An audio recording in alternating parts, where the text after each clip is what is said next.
ओम नमः शिवाय। सोमवार व्रत कथा। भगवान शिव करेंगे सभी की इच्छाएं पूरी। सोमवार के व्रत को लेकर मान्यता है कि इस व्रत को करने से भगवान शिव अपने भक्तों की मुराद जल्दी पूरी करते हैं। सोमवार का दिन भगवान शिव को समर्पित है, इसलिए इस दिन भगवान शिव की पूजा और व्रत करने का महत्व और ज्यादा बढ़ जाता है। यदि आप सोमवार के व्रत करते हैं तो आपको सोमवार व्रत कथा पढ़ना बेहद जरूरी है, क्योंकि इसके बिना आपका व्रत अधूरा माना जाता है। देवों के देव महादेव बहुत ही भोले भाले माने जाते हैं, इसलिए उनका एक नाम भोलेनाथ भी है। पौराणिक मान्यता अनुसार भगवान शंकर को प्रसन्न करने के लिए किसी भी तरह के खास विशेष पूजन की आवश्यकता नहीं होती, क्योंकि कहा जाता है कि वह तो भोले हैं और भक्त के मन से की गई क्षणिक मात्र की भक्ति से ही प्रसन्न हो जाते हैं। अगर आप भी शिव जी की भक्ति और कृपा पाना चाहते हैं तो सावन के सोमवार का व्रत करते हैं या फिर सोमवार व्रत करते हैं तो भोलेनाथ को प्रसन्न कर सकते हैं। भोलेनाथ सोमवार की व्रत कथा। एक बार किसी एक नगर में एक साहूकार था। उसके घर में धन की कोई कमी नहीं थी, लेकिन कोई संतान न होने के कारण वह बहुत दुखी था। संतान प्राप्ति के लिए वह हर सोमवार को व्रत रखता था और पूरी श्रद्धा के साथ शिव मंदिर जाकर भगवान शिव और माता पार्वती की पूजा करता था। उसकी भक्ति देखकर एक दिन मां पार्वती प्रसन्न होकर भगवान शिव से साहूकार की मनोकामना पूर्ण करने का निवेदन किया। पार्वती जी के आग्रह पर भगवान शिव ने कहा, हे पार्वती, इस संसार में हर प्राणी को उसके कर्मों का फल मिलता है और जिसके भाग्य में जो हो उसे भोगना ही पड़ता है। लेकिन पार्वती जी ने साहूकार की भक्ति देखकर उसकी मनोकामना पूर्ण करने की इच्छा व्यक्त की। माता पार्वती के आग्रह पर शिव जी ने साहूकार को पुत्र प्राप्ति का वरदान तो दिया, लेकिन उन्होंने कहा कि यह बालक 12 वर्ष तक ही जीवित रहेगा। माता पार्वती और भगवान शिव की बातचीत को साहूकार सुन रहा था, इसलिए उसे ना तो इस बात की खुशी थी और ना ही दुख। वह पहले की भांति शिव जी की पूजा करता रहा। कुछ समय के बाद साहूकार की पत्नी ने एक पुत्र को जन्म दिया। जब वह 12 वर्ष का हुआ तो उसे पढ़ने के लिए काशी भेज दिया गया। साहूकार ने पुत्र के मामा को बुलाकर उसे बहुत सारा धन देकर कहा कि तुम इस बालक को काशी विद्या प्राप्ति के लिए ले जाओ। तुम लोग रास्ते में यज्ञ कराते हो और ब्राह्मणों को भोजन दक्षिणा देते हुए जाना। दोनों मामा भांजे इसी तरह यज्ञ कराते और ब्राह्मणों को दान दक्षिणा देते काशी नगरी निकल पड़े। इस दौरान रात में एक नगर पड़ा जहाँ नगर के राजा की कन्या का विवाह था, लेकिन जिस राजकुमार के साथ उसका विवाह होने वाला था वह एक आंख से काना था। राजकुमार के पिता ने अपने पुत्र के काना होने की बात को छुपाने के लिए सोचा, क्यों ना उसने साहूकार के पुत्र को दूल्हा बनाकर राजकुमारी से विवाह करा दूं। विवाह के बाद इसको धन देकर विदा कर दूंगा और राजकुमारी को अपने साथ ले जाऊंगा। लड़के को दूल्हे के वस्त्र पहनाकर राजकुमारी से विवाह करा दिया गया। साहूकार के पुत्र के प्राण निकल गए। साहूकार का पुत्र ईमानदार था, उसे यह बात सही नहीं लगी, इसलिए उसने अवसर पाकर राजकुमारी के दुपट्टे पर लिखा कि तुम्हारा विवाह तो मेरे साथ हुआ है, लेकिन जिस राजकुमार के संग तुम्हें भेजा जाएगा वह एक आंख से काना है। मैं तो काशी पढ़ने जा रहा हूँ। जब राजकुमारी ने चुनरी पर लिखी बातें पढ़ी तो उसने अपने माता पिता को यह बात बताई। राजा ने अपनी पुत्री को विदा नहीं किया और फिर बारात वापस चली गई। दूसरी ओर साहूकार का लड़का और उसका मामा काशी पहुंचे और वहां जाकर उन्होंने यज्ञ किया। जिस दिन लड़का 12 साल का हुआ उसी दिन यज्ञ का आयोजन था। लड़के ने अपने मामा से कहा, मेरी तबीयत कुछ ठीक नहीं है। मामा ने कहा, तुम अंदर जाकर आराम कर लो। शिवजी के अनुसार कुछ ही देर में उसके प्राण निकल गए। मृतवांजे को देख उसके मामा ने विलाप करना शुरू किया।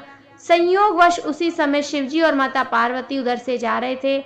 पार्वती माता ने भोलेनाथ से कहा, स्वामी, मुझे इसके रोने के स्वर सहन नहीं हो रहे, आप इस व्यक्ति के कष्ट को दूर करो। शिवजी की कृपा से जीवित हो गया लड़का। जब शिवजी मृत बालक के समीप गए तो वे बोले कि यह उसी साहूकार का पुत्र है जिसे मैंने 12 वर्ष की आयु का वरदान दिया था।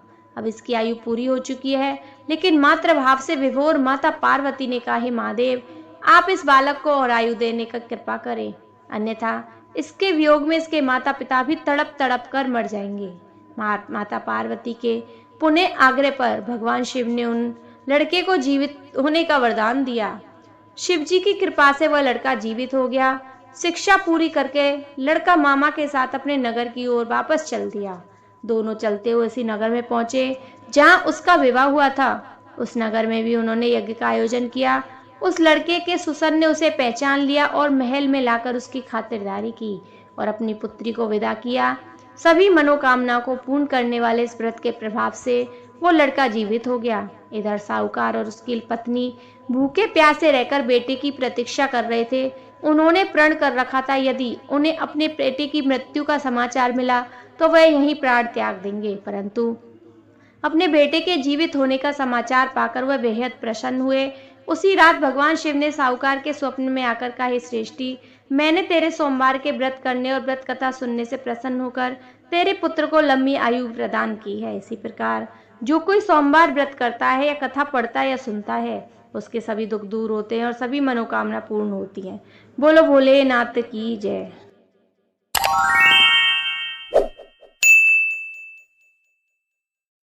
मंगलवार व्रत कथा विशेष रूप से भगवान हनुमान मंगल ग्रह या मंगल देव को समर्पित होता है। यह व्रत कर्ज मुक्ति, स्वास्थ्य लाभ, साहस, ऊर्जा और कार्य सिद्धि के लिए किया जाता है।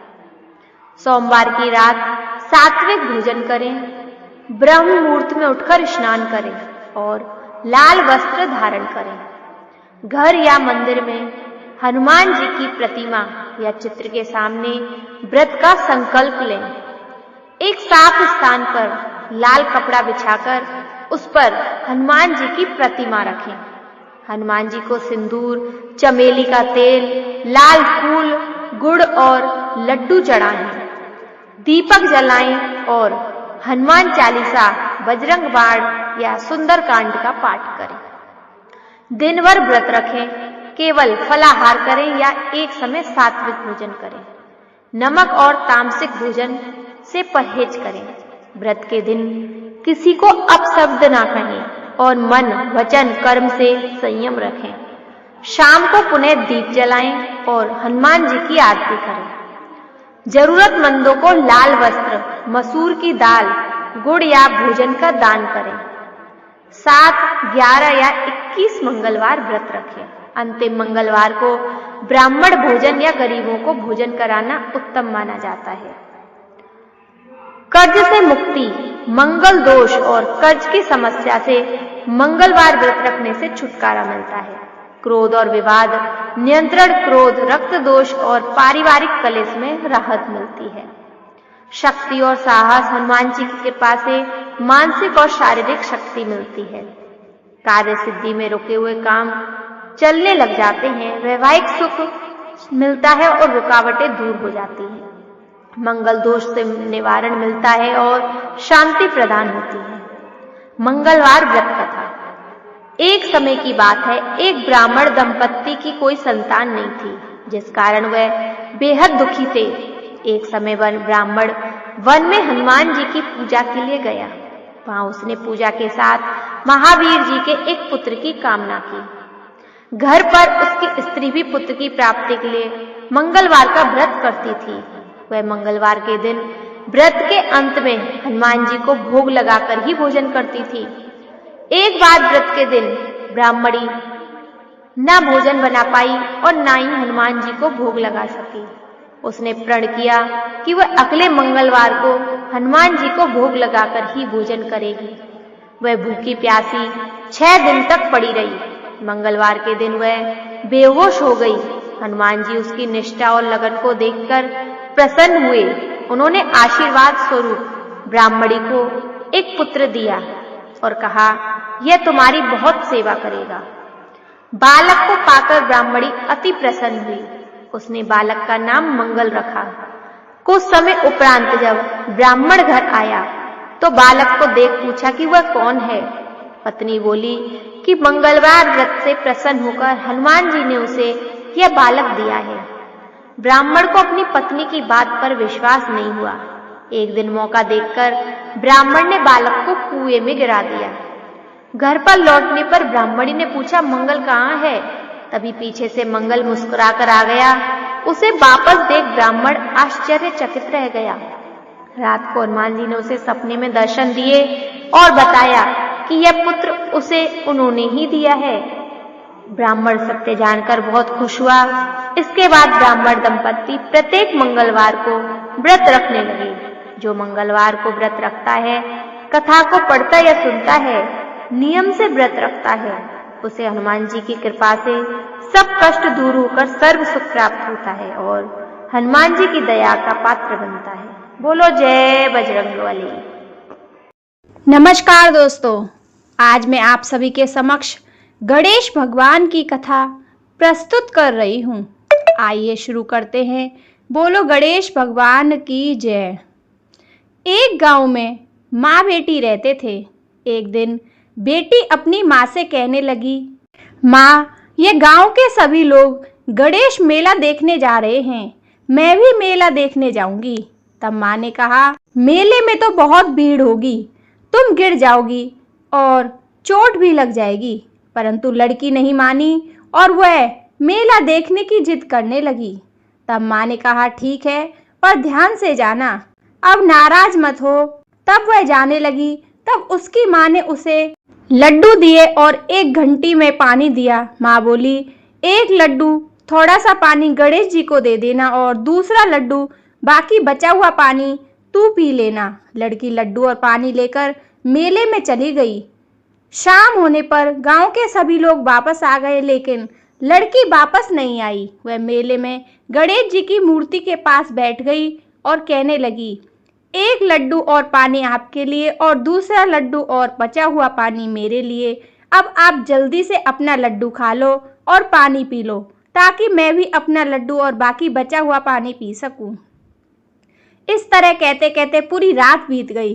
गणेश भगवान सोचने लगे, अगर मैंने यह लड्डू नहीं खाया और पानी नहीं पिया तो यह लड़की अपने घर नहीं जाएगी। इसलिए गणेश भगवान एक छोटे से लड़के के वेश में आ गए और उन्होंने उस लड़की से एक लड्डू लेकर खा लिया और साथ ही थोड़ा सा पानी भी पी लिया। फिर वह कहने लगे, तुम्हें जो चाहिए वह मांग लो। लड़की सोचने लगी कि क्या मांगू, अन्न मांगू, धन मांगू या फिर खेत मांगू या महल मांगू, अपने लिए एक अच्छा सा वर मांग लूं, मुझे तो कुछ समझ नहीं आ रहा। यह सोच ही रही थी कि गणेश भगवान उसके मन की बात को जान गए और उससे कहने लगे, तुम अपने घर जाओ और जो भी तुमने अपने मन में सोचा है वह सब कुछ तुम्हें मिल जाएगा। फिर वह लड़की अपने घर चली गई। जब वह घर पहुंची तो माँ ने पूछा, इतनी देर कहाँ हो गई? लड़की बोली, आपने जैसा कहा था वैसा ही किया। मैंने एक लड्डू और थोड़ा सा पानी गणेश जी को पिला दिया और दूसरा लड्डू और बचा हुआ पानी खुद पीकर आई हूँ। उसके इतना कहते ही लड़की ने जो सोचा था वह उसे मिल गया। गणेश भगवान, जैसे आपने उस लड़की और उसकी माँ पर कृपा की, वैसे ही सब पर कृपा करना। बोलो गणेश भगवान की जय।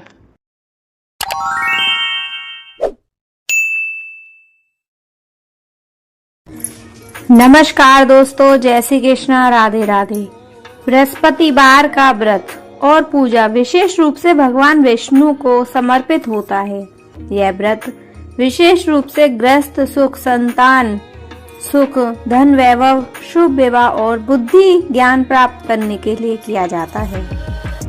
बृहस्पतिवार की पूजा विधि, व्रत का समय और नियम। व्रत हर गुरुवार को किया जाता है। यह व्रत लगातार 11, 21 या 27 गुरुवार तक किया जा सकता है। प्रातः काल स्नान करके पीले वस्त्र पहनें। प्रारंभिक पूजा स्थान को स्वच्छ करें। लकड़ी के पाटे पर पीला कपड़ा बिछाएं। भगवान विष्णु, गुरु बृहस्पति या पीपल, बनियन के पेड़ की तस्वीर स्थापित करें।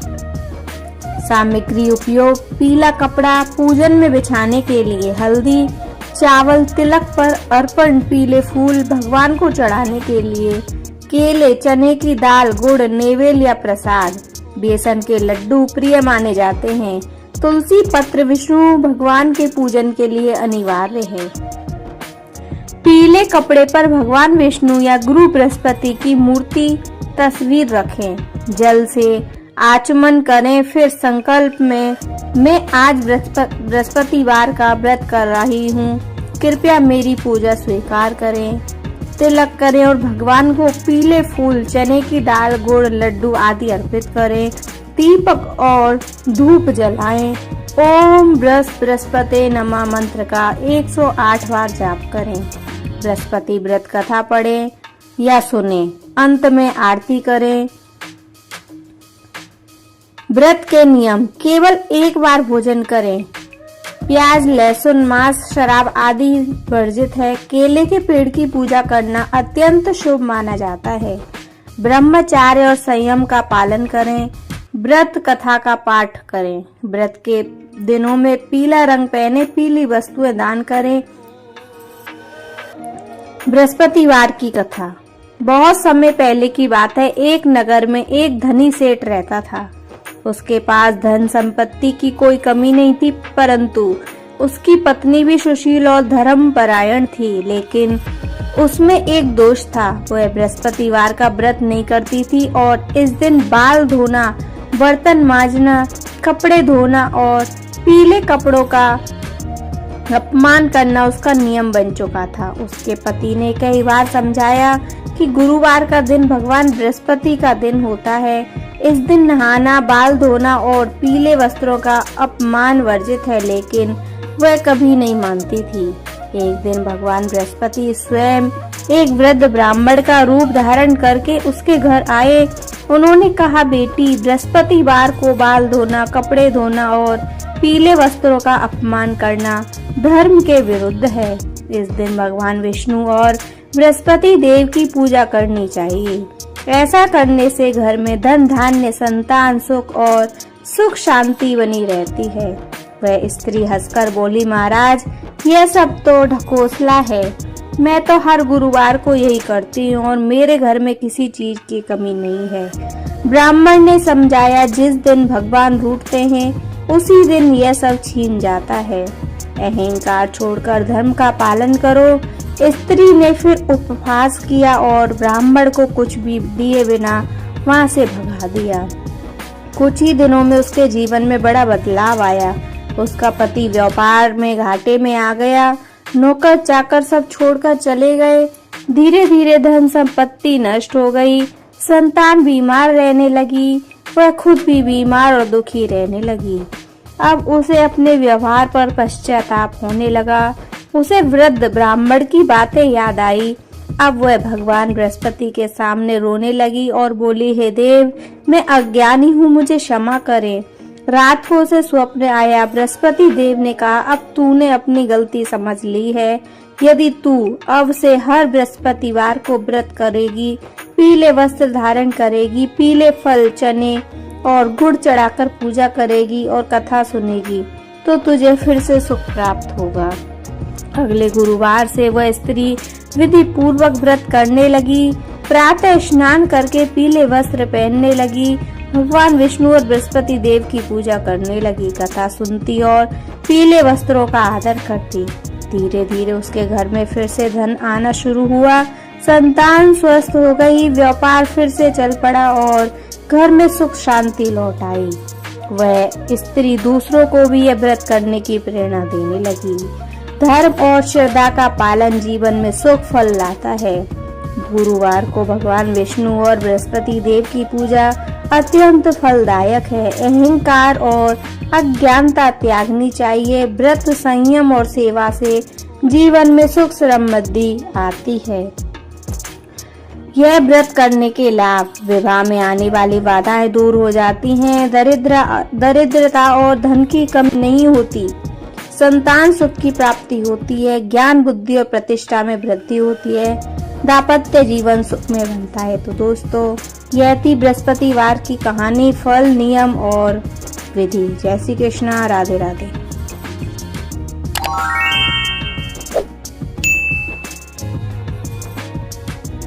नमस्कार दोस्तों, जय श्री कृष्णा, राधे राधे। संतोषी माता की कथा। संतोषी माता की कथा प्राचीन समय की बात है। एक गांव में एक गरीब मगर भक्ति से भरपूर लड़की रहती थी, जिसका नाम संतोषी था। उसके माता पिता गरीब थे, लेकिन वह सदैव प्रसन्न रहते थे। वह भगवान से अपार श्रद्धा रखती थी और हमेशा संतोषी माता की पूजा किया करती थी। संतोषी के मन में सदा संतोष था, चाहे जीवन में कितना भी कष्ट क्यों न हो। संतोषी के माता पिता के पास धन नहीं था, परंतु वह मन से धनी थे।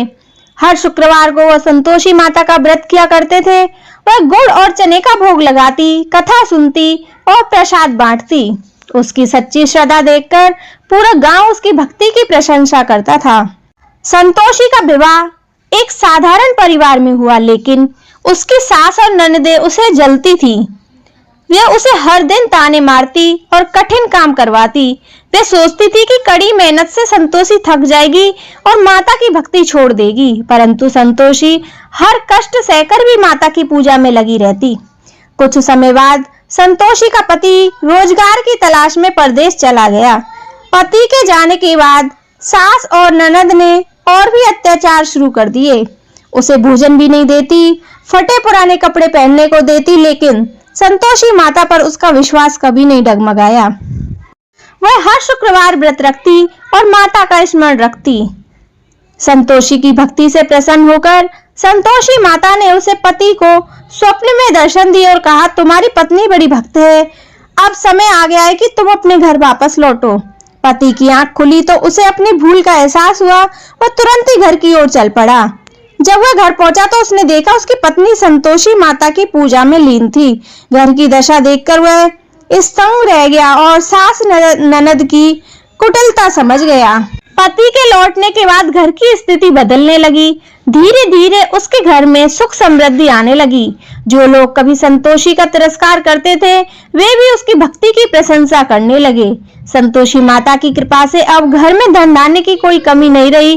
सास और ननद को भी अपनी गलती का एहसास हुआ। उन्होंने संतोषी से क्षमा मांगी। इस कथा से हमें यह शिक्षा मिलती है कि जो व्यक्ति धैर्य, श्रद्धा और संतोष के साथ भगवान की भक्ति करता है, उसके जीवन में कभी किसी चीज की कमी नहीं रहती। हर दुख के बाद सुख जरूर आता है। बोलो संतोषी माता की जय। दोस्तों, आज हम आपको संतोषी माता के एक प्रिय भक्त की कहानी सुनाने जा रहे हैं, जिसके प्राण लौटाए थे मां संतोषी ने। जानिए कैसे संतोषी माता ने लौटाए अपनी प्रिय भक्त के प्राण। हुई जय जयकार। माता संतोषी खुद अपनी भक्त के लिए तपस्या करने लग जाती हैं, जिसके कारण पूरे देवलोक में तूफान आ जाता है। संतोषी माता की भक्त संतोषी माता को बहुत मानती थी, इसलिए माता की वो बहुत प्रिय थी। लेकिन स्वर्ग में माता संतोषी से एक देवी पौलमी माता से बहुत चिढ़ती थी। उनकी चिड़न तब और बढ़ जाती है जब वो धरती पर संतोषी को माता की पूजा करते देखती थी।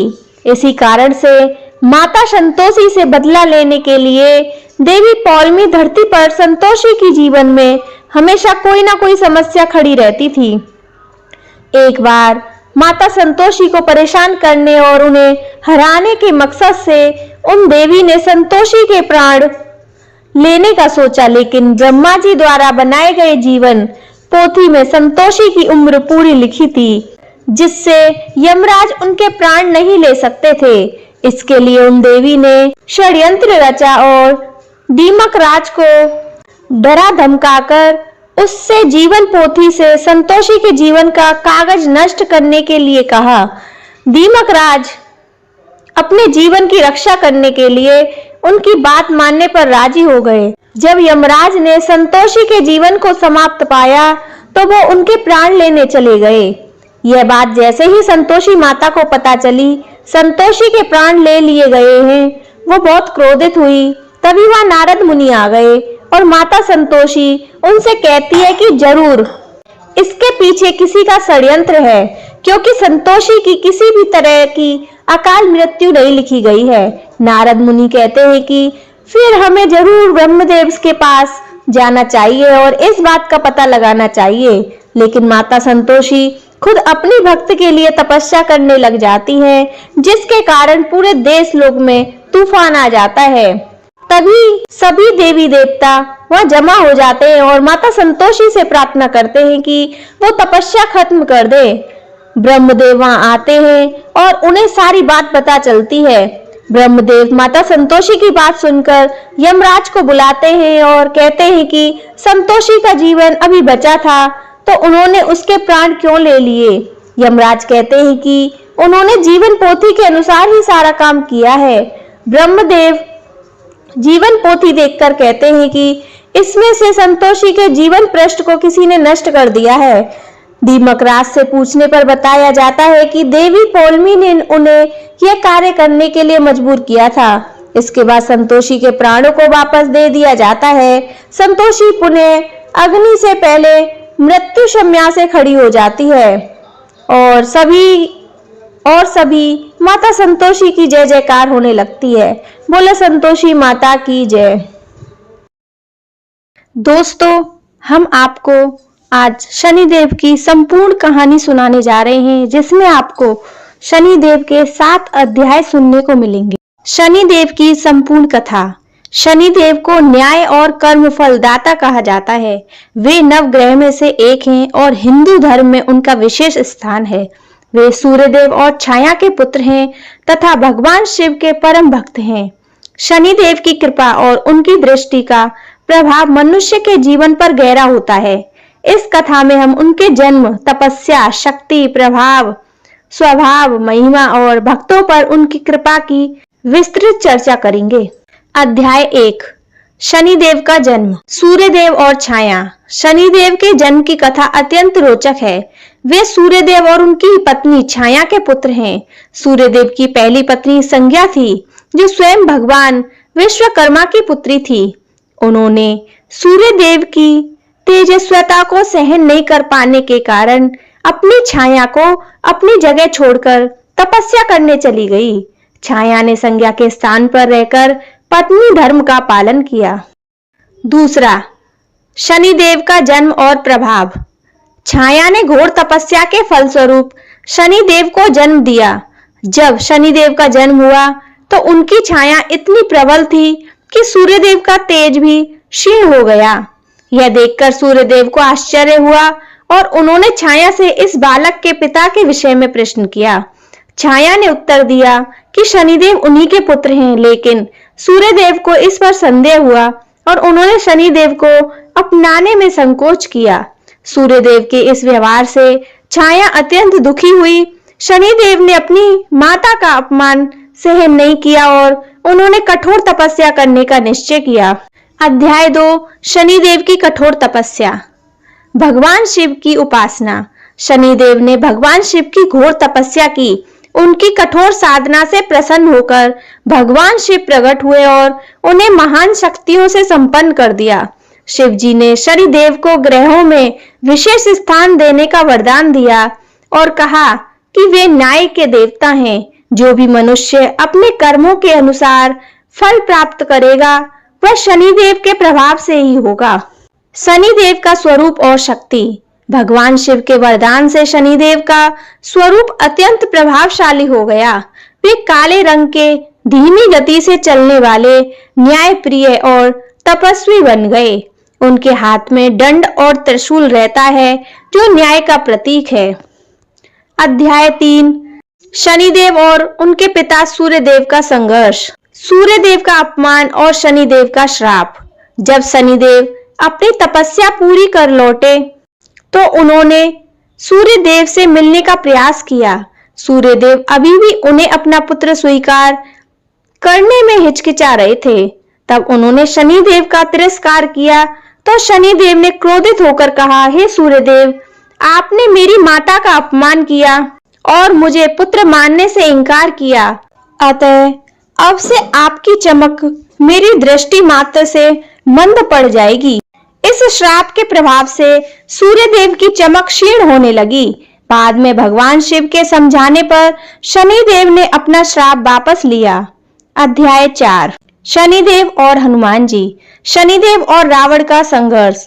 रावण ने अपनी शक्ति के अभिमान में नवग्रहों को बंदी बना लिया था। जब भगवान राम लंका पर चढ़ाई कर रहे थे तब हनुमान जी ने शनिदेव को मुक्त कराया। शनिदेव ने हनुमान जी को वचन दिया कि जो भी भक्त उनकी पूजा के साथ हनुमान जी की आराधना करेगा उन्हें उनकी अशुभ दृष्टि का प्रभाव नहीं झेलना पड़ेगा। हनुमान जी का वरदान। हनुमान जी ने शनिदेव से कहा कि यदि वे अपने भक्तों के प्रति कुछ उदारता दिखाएं तो उन्हें अधिक सम्मान मिलेगा। शनिदेव ने वचन दिया कि जो भक्त सच्चे मन से भगवान हनुमान का स्मरण करेगा उन पर उनकी दृष्टि का कोई बुरा प्रभाव नहीं पड़ेगा। अध्याय 5 शनिदेव की महिमा और उनके प्रभाव। शनि की साढ़े साती और ढैया। शनि की साढ़े साती और ढैया का प्रभाव किसी भी व्यक्ति के जीवन में बड़ा बदलाव ला सकता है। यह समय कठिनाइयों से भरा होता है, लेकिन यदि व्यक्ति ईमानदारी और सच्चाई के मार्ग पर चलता है तो शनिदेव की कृपा भी प्राप्त कर सकता है। शनिदेव की कृपा प्राप्त करने के उपाय। प्रत्येक शनिवार को शनिदेव के मंदिर में तेल चढ़ाएं। दूसरा, भगवान हनुमान की पूजा करें और हनुमान चालीसा का पाठ करें। तीसरा, जरूरतमंद लोगों को दान करें। चौथा, अहंकार और बुरे कर्मों से बचें। अध्याय 6 शनिदेव के प्रमुख मंदिर। सिंगापुर, महाराष्ट्र। शनि सिंगापुर में स्थित शनिदेव का मंदिर विश्व प्रसिद्ध है, जहां शनिदेव की प्रतिमा एक खुले स्थान पर रखी गई है और इस गांव में कोई भी घर में ताले नहीं लगाता, क्योंकि लोगों का विश्वास है शनिदेव स्वयं उनकी रक्षा करते हैं। अन्य प्रमुख मंदिर। कोकिलावन धाम, उत्तर प्रदेश। शनि धाम मंदिर, दिल्ली। तिरुनलारू शनि मंदिर, तमिलनाडु। अध्याय 7 शनिदेव की सीख। शनिदेव हमें सिखाते हैं कि हमें अपने कर्मों का ध्यान रखना चाहिए। वे केवल न्याय करते हैं और व्यक्ति को उनके कर्मों का फल देते हैं। यदि हम सच्चाई, परिश्रम और ईमानदारी से जीवन व्यतीत करें तो शनिदेव की कृपा प्राप्त कर सकते हैं। शनिदेव की कथा हमें यह समझाती है कि कर्मों का फल अवश्य मिलता है। यदि हम अच्छे कर्म करेंगे तो शनिदेव की कृपा हमें सफलता, सुख और समृद्धि प्रदान करेगी। वहीं यदि बुरे कर्म करेंगे तो उनके न्याय से बच नहीं सकते। इसलिए हमें सदा धर्म और सत्य के मार्ग पर चलना चाहिए। बोलो जय शनिदेव। रविवार व्रत कथा। बहुत समय पहले की बात है। एक नगर में एक ब्राह्मण था। उसका नाम था संपत्ति। वह धनी था। उसके पास खेत, घर, बैल, गाय सब कुछ था, परंतु उसमें एक दोष था। वह बहुत कंजूस और घमंडी था। वह कभी किसी को दान नहीं देता, अतिथि को भोजन नहीं कराता और ना ही गरीबों की मदद करता। पूजा पाठ से तो उसका कोई लेना देना नहीं था। उसी नगर में एक गरीब और साध्वी स्त्री भी रहती थी। उसके पास न धन था, न पर्याप्त भोजन। वह मुश्किल से अपने बच्चों का पालन पोषण करती थी। फिर भी उसके हृदय में भगवान सूर्य के प्रति अटूट श्रद्धा थी। वह स्त्री हर रविवार उपवास करती, सुबह जल्दी उठकर स्नान करती, साफ वस्त्र पहनती और आंगन में जल से वेदी बनाकर सूर्य देव को अर्घ्य देती। वह लाल फूल, चावल, गुड़, गेहूं और तावे के पात्र से जल अर्पित करती। फिर सूर्य देव का ध्यान करके भजन गाती। भले ही घर में अन्न ना हो, पर वह प्रसाद बनाकर पड़ोस के बच्चों को बांटती। उसका विश्वास था जो भक्त सच्चे मन से रविवार का व्रत करता है उसके जीवन में सूर्यदेव सुख समृद्धि बरसाते हैं। एक बार सूर्यदेव ने उसकी परीक्षा लेने का विचार किया। वे साधारण ब्राह्मण का रूप धारण कर उस स्त्री के दरवाजे पर भिक्षा मांगने पहुंचे। उस समय उसके घर में खाने को केवल एक मुट्ठी गेहूं और थोड़ी सी आटा ही बचा था। बच्चों ने भूख से रोते हुए कहा, माँ, ये अनाज हमें दे दो, हम खा लें। पर स्त्री बोली, बेटा, यह रविवार का दिन है। आज जो भी अन्न घर में है पहले सूर्य देव को अर्पित करना है और फिर भूखे को देना है। भगवान की सेवा करने से ही घर में धन संपत्ति और सुख आता है। उसने बिना संकोच वह सारा अन्न उस ब्राह्मण को भिक्षा में दे दिया। वह ब्राह्मण वास्तव में स्वयं सूर्य देव थे। वे प्रसन्न होकर प्रकट हुए और बोले, पुत्री, तूने भूखे बच्चों के होते हुए भी मुझे सच्चे मन से अन्नदान किया। तेरी श्रद्धा देकर मैं प्रसन्न हूँ। आज से तेरे घर में अन्न धन की कमी कभी नहीं होगी। तेरा घर सुख समृद्धि से भर जाएगा। इतना कहकर सूर्यदेव अंतर ध्यान हो गए। सूर्य देव के आशीर्वाद से उसके घर में अद्भुत चमत्कार हुआ। पहले जहाँ बर्तन खाली रहते थे, अब उसमें अन्न से भरे रहते। पहले जहाँ बच्चे भूखे रहते, अब मिठाइयाँ और स्वादिष्ट भोजन बनने लगा। पहले जहाँ फटे पुराने कपड़े थे, अब सुंदर वस्त्र और गहने पहनने लगे। उनका छोटा सा घर अब सुख शांति से भर गया। गरीब स्त्री अब प्रसन्नता से सूर्यदेव का व्रत करती रही। ब्राह्मण दंपत्ति ने सब ये देखा तो वह हैरान रह गया। उसने सोचा, यह स्त्री तो पहले मेरे दरवाजे पर भिक्षा मांगने आती थी, आज इसके घर में इतना वैभव कैसे हो गया। उसने पड़ोसिन से पूछा। सबने उत्तर दिया, यह सब रविवार के व्रत और सूर्यदेव की कृपा का परिणाम है। ब्राह्मण के मन में भी लालच आया। उसने सोचा, अगर मैं भी रविवार का व्रत करूं तो शायद मेरे घर में और वृद्धि हो जाए। अगले रविवार उसने व्रत करने का निश्चय किया। सुबह स्नान किया, सूर्यदेव की पूजा की, परंतु मन में श्रद्धा नहीं थी। वह बार बार सोच रहा था, देखते ही मुझे क्या लाभ होता है। उसने पूजा तो की, लेकिन किसी गरीब को कुछ दान नहीं दिया। दोपहर होते ही भूख सहन न कर पाया और स्वादिष्ट भोजन करने बैठ गया। रात को उसे स्वप्न में सूर्यदेव दिखाई दिए और बोले, ब्राह्मण, तूने व्रत तो किया पर मन में श्रद्धा नहीं थी। तूने गरीब को अन्न तो दिया, लेकिन दिखावे से किए गए व्रत का कोई फल नहीं होता। व्रत का फल तभी मिलता है जब भक्त सच्चे मन से उपवास करे, दान करे और दूसरों का भला करे। ब्राह्मण लज्जित हुआ।